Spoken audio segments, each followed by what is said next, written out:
नमस्कार दोस्तों, मैं रामू कुमार यादव एजुकेशन क्लासेस रामू में आपका स्वागत करता हूं। दोस्तों, आज का हमारा प्रैक्टिस सेट हिंदी का 11वां प्रैक्टिस सेट लेकर आ गया हूं। तो इस प्रैक्टिस सेट में 30 क्वेश्चन करेंगे जो कि यूपी टेट के अकॉर्डिंग काफ़ी इंपॉर्टेंट क्वेश्चन है और कम समय में हम ज़्यादा क्वेश्चनों को करने का प्रयास करेंगे अपनी तरफ से।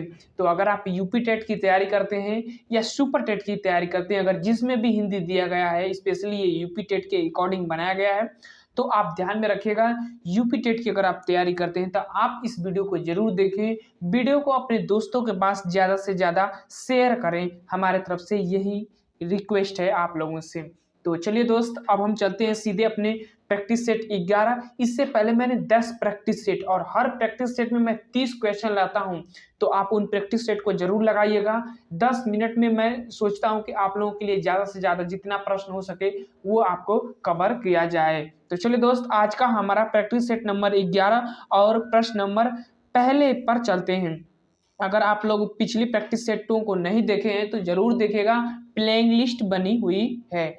तो चलिए, आज का हमारा पहला प्रश्न है कि निम्न में से वर्तनी अशुद्ध है, चयन कीजिए। इसमें से अशुद्ध वर्तनी किसकी है, उसी को आपको चूज करना है। तो अब विकल्प आपके सामने हैं। हम ज्यादा विकल्प पर बातें नहीं करता हूं क्योंकि वीडियो लंबा हो जाएगा और हमारा यही लक्ष्य होता है कि आपको जितना से जितना प्रश्न हो आपके सामने रखा जाए। क्योंकि अगर आप कम से कम 1000 क्वेश्चन कर लेंगे ना, तो इससे क्या होगा कि आपको थोड़ा बहुत मोटिवेशन मिलता है कि हमने इतने प्रश्न किए, और वो मोटिवेशन जब आप एग्जाम में देखते हैं तो आपको प्रश्न खुद ब खुद दिख जाता है। तो जितना हो सके मैं आपको प्रश्न करा रहा हूं। तो पहले प्रश्न का उत्तर आप जरूर दीजिएगा। देखिए, पहला विकल्प जो विजुअल भी पूछता है, विजुअल इंपॉर्टेंट है, ध्यान रखिएगा, वैसे ही लिखा जाता है जो विकल्प पहला लिखा गया है। श्रृंगार बी वाला विकल्प गलत है और बाकी तीनों विकल्प सही है। तो श्रृंगार क्यों गलत है, उसमें ये जो रेखा वाली है, ऐसे जो एक बना हुआ है, तो ये वाला नहीं होना चाहिए। ये चीज को ध्यान में रखिएगा, ये वाला रेखा जो है नहीं होना चाहिए। तो श्रृंगार विकल्प अशुद्ध है, पी वाला विकल्प सही हो जाएगा। प्रश्न नंबर दूसरे पर चलते हैं। प्रश्न नंबर दूसरा करा कि सखी वे मुझसे कहकर जाते हैं, प्रस्तुत पंक्ति ने किसने कहा है।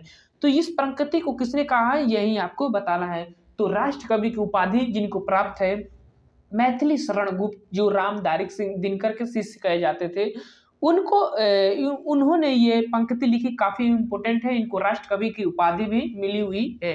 तो बी वाला विकल्प याद रखेगा। और इनकी एक इंपोर्टेंट रचना है साकेत, काफी पूछी जाती है, ध्यान में रखिएगा, साकेत इनकी रचना है। प्रश्न नंबर 3, तमस उपन्यास के लेखक, ये भी इंपोर्टेंट है। तमस उपन्यास के लेखक कौन है। तो तमस उपन्यास के लेखक की अगर हम बात करें तो भीष्म साहनी जी है। तो डी वाला विकल्प तीसरा का सही हो जाएगा। प्रश्न नंबर चौथे पर चलते हैं। प्रश्न नंबर चौथा का कि प्रसाद द्वारा रचित नाटक नहीं है। नाटक इसमें से प्रसाद द्वारा, जयशंकर प्रसाद को जानते ही होंगे, तो उनका इनमें से कौन सा नाटक नहीं है। तो देखिए, ध्रुव स्वामिनी भी है उनका, और चंद्रगुप्त भी उनका है, और सज्जन भी है। लेकिन जो डी वाला सुजान भगत है, जो इनका नाटक नहीं है, तो डी वाला विकल्प जो है सही हो जाएगा चौथा का। प्रश्न नंबर 5वां पर चलते हैं और प्रश्न नंबर 5वां कह रहा है कि झूठा उपन्यास किसका उपन्यास है। तो ये चीज आपको बताना है कि झूठा उपन्यास किसका उपन्यास है, आपको इस चीज को बताना है। तो झूठा उपन्यास की अगर हम बात करें तो ये किसका उपन्यास है। देखिए, थोड़ा मैं सेटिंग में गड़बड़ा गया है, उसको ठीक कर लेता हूँ। चलिए, पांचवा प्रश्न का विकल्प सही होगा, वो होगा यशपाल का झूठा उपन्यास है। बी वाला विकल्प पांचवा का सही हो जाएगा। प्रश्न नंबर 6वां कर रहे हैं, चल रहे हैं। अन्याय में अनन्या किसकी आत्मकथा है। अनन्या,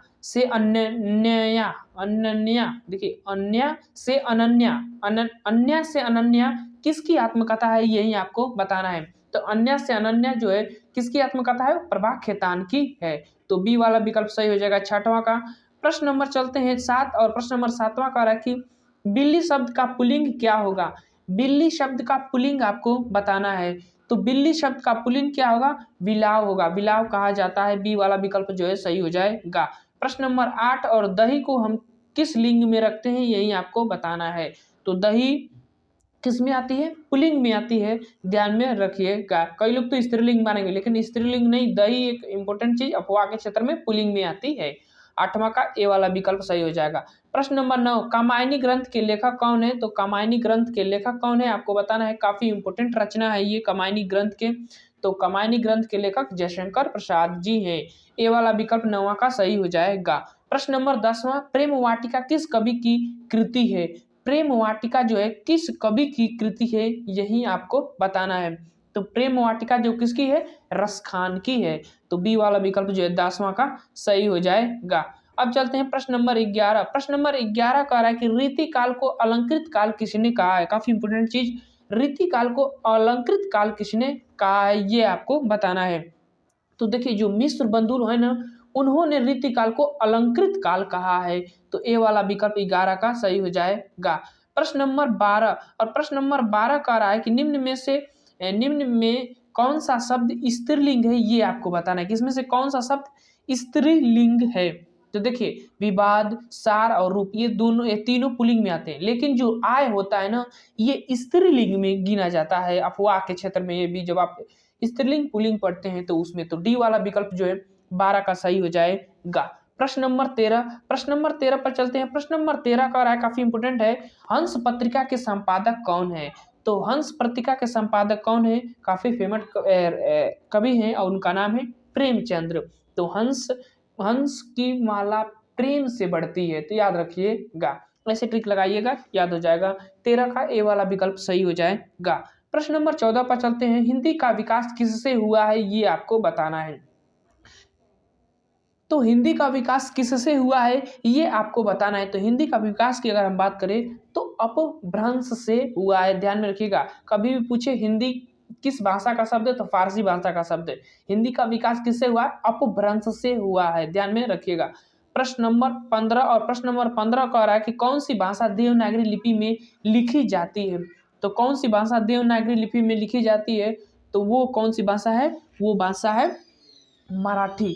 मराठी जो है देवनागरी लिपि में लिखी जाती है। बी वाला विकल्प 15 का सही हो जाएगा। प्रश्न नंबर 16, और प्रश्न नंबर 16 का रखिए, देवनागरी मूलतः है। देवनागरी मूलतः क्या है? देवनागरी मूलतः क्या है? ऑप्शन आपके सामने है, और अक्षरात्मक, वर्णनात्मक, और विकल्प यहाँ भी है, इसको भी देख लेते हैं, चित्रात्मक, प्रतीकात्मक। तो देवनागरी लिपि, अभी हमने आगे वाले प्रश्न इससे पूछा कि देवनागरी लिपि में लिखी गई कौन सी भाषा है, लेकिन तो इसी से आप मिला लीजिएगा कि देवनागरी लिपि में लिखी गई कौन सी भाषा है। तो देवनागरी लिपि जो है वो अक्षरात्मक न होगी, अक्षर से ही तो लिखी जाती है मिला मिलाकर। तो इसीलिए ए वाला विकल्प जो है 16वां का ए वाला विकल्प जो है सही हो जाएगा। ध्यान में रखिएगा, इंपॉर्टेंट है, कभी कभी ये प्रश्न जरूर पूछता है। अब चलते हैं प्रश्न नंबर 17 पर, और प्रश्न नंबर 17 का रहा है कि खड़ी बोली का विकास हुआ है। खड़ी बोली का विकास किससे हुआ है, ये आपको बताना है। तो खड़ी बोली का विकास की अगर हम बात करें तो वह है सौर सेनी। ये वाला विकल्प 17 का सही हो जाएगा। प्रश्न नंबर 18 का रहा है कि किस बोली में कर्ता कारक का विभक्ति ने का प्रयोग नहीं होता है? किस बोली में कर्ता कारक का विभक्ति ने का प्रयोग नहीं होता है, ये आपको बताना है। तो जो अवधि होती है ना, उसमें इसका प्रयोग नहीं होता है, ध्यान में रखिएगा। सी वाला विकल्प जो है 18 का सही हो जाएगा। प्रश्न नंबर 19, और प्रश्न नंबर 19 करा कि अधोपतन शब्द का संधि विच्छेद। तो अधोपतन यानी कि ये जो संधि है ना, ये किसके अंतर्गत? विसर्ग के अंतर्गत आएगी, और बी वाला विकल्प जो है 19 का सही हो जाएगा। प्रश्न नंबर 20 करा कि वागीश शब्द में कौन सी संधि है, आपको बताना है। तो देखिए वाक प्लस ईस, यानी जब व्यंजन आ गया तो इसीलिए इसको व्यंजन संधि के अंतर्गत रखा जाएगा। 20 का बी वाला विकल्प जो है सही हो जाएगा। प्रश्न नंबर चलते हैं 21, और धार्मिक शब्द में कौन सा प्रत्यय है? तो धार्मिक शब्द में इक प्रत्यय है, और वो भी कौन सा? ई वाला, तो छोटी वाला ई वाला होगा। तो इसी के साथ हमारा विकल्प कौन सा सही होगा? तो बी वाला विकल्प सही हो जाएगा, सी वाला नहीं होगा, ध्यान में रखिएगा, छोटी वाला ई है। प्रश्न नंबर 22, स्वागत शब्द में कौन सा उपसर्ग है? स्वागत शब्द में कौन सा उपसर्ग की बात करें तो सु प्लस आगत होता है। तो ऑप्शन नंबर सी वाला विकल्प 22 का सही हो जाएगा। अब चलते हैं प्रश्न नंबर 23, और प्रश्न नंबर 23 कह रहा है कि दक्षिण शब्द में कौन सा उपसर्ग है? दक्षिण शब्द में कौन सा उपसर्ग लगा है, ये आपको बताना है। तो वाम उपसर्ग जो है दक्षिण शब्द में लगा है, सी वाला विकल्प जो है सही हो जाएगा 23 का। प्रश्न नंबर 24, कृतज्ञ का विलोम शब्द होगा। कृतज्ञ का विलोम क्या होता है? तो कृतज्ञ का विलोम की अगर हम बात करें तो कृतज्ञ का विलोम कृतघ्न होता है। तो ध्यान में रखिएगा, बी वाला विकल्प जो है 24 का सही हो जाएगा।